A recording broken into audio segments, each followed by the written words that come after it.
I bought my first rental property at 40. This is one part of my journey I've honestly struggled to share, and I think it's because of imposter syndrome. I don't feel like I've made it. I'm not a successful real estate investor, not in the way that people usually mean when they say that. I'm a real estate investor because I invest in real estate, but I'm not a guru. I'm not a teacher. I'm still figuring things out. I'm still in the messy middle. I still make so many mistakes.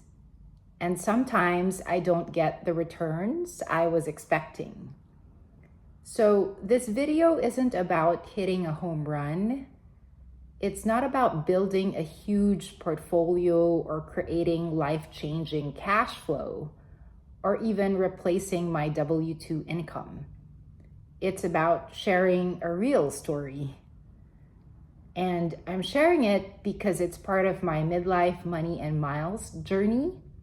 And honestly, it's playing a big role right now, especially in the season of unexpected long unemployment.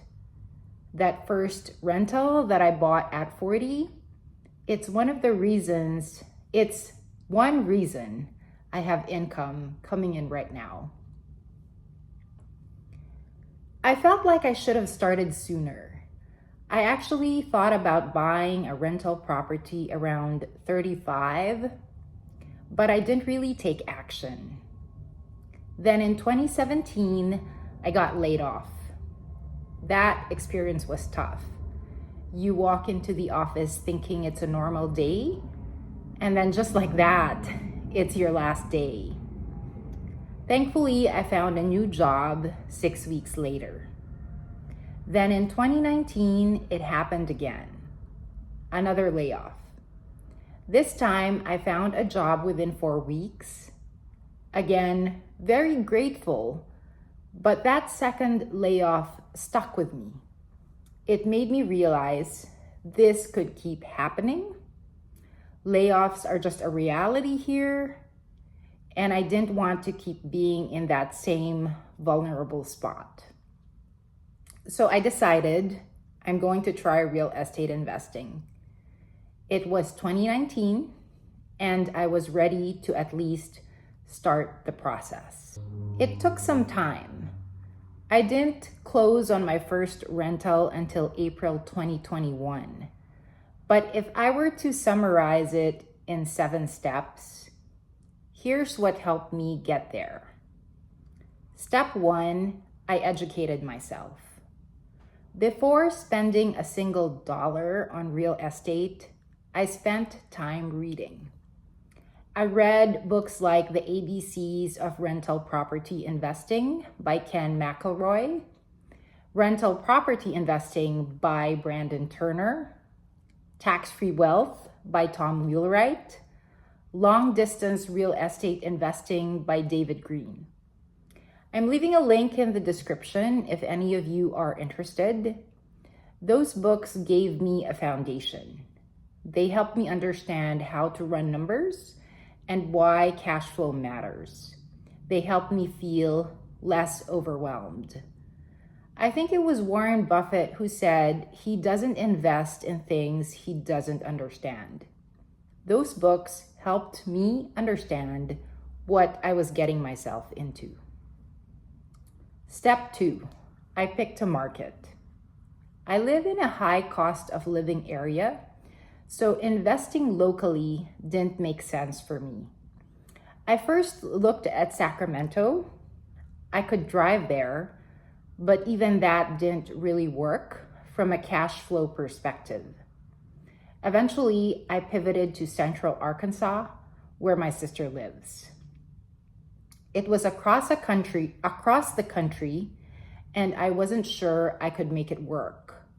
But reading those books gave me the confidence that long distance investing was possible if I built the right team and systems. And having my sister there made a big difference. Step 3, I analyzed deals. This might be one of the most important steps. I just kept running numbers, looking at listings, doing the math. I was aiming for at least an 8% cash on cash return. But honestly, most deals aren't great, especially the ones on the MLS. I must have analyzed over 100 deals. I wanted to give up more than a few times. Step 4, I picked an agent. All the books say to find an investor-friendly agent. I tried, but I couldn't find one in my market. So I went with someone my sister recommended. He wasn't an investor himself, but he was responsive and professional. And at some point, I realized I just needed to move forward.